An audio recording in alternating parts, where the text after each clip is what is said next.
Hi guys! Welcome back to my channel, vlog number 3.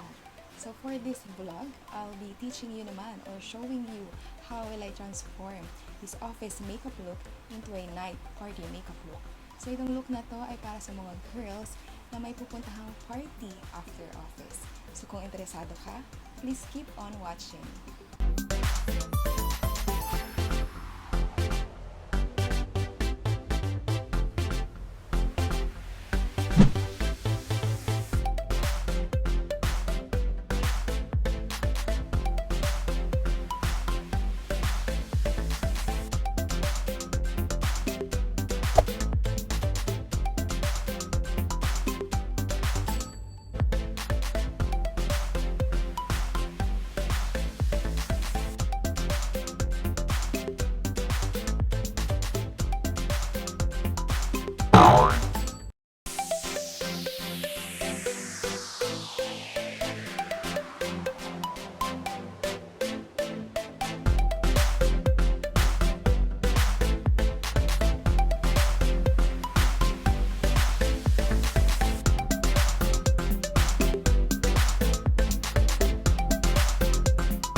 There you have it guys, this is our final look from office makeup to night party makeup look naman tayo this time.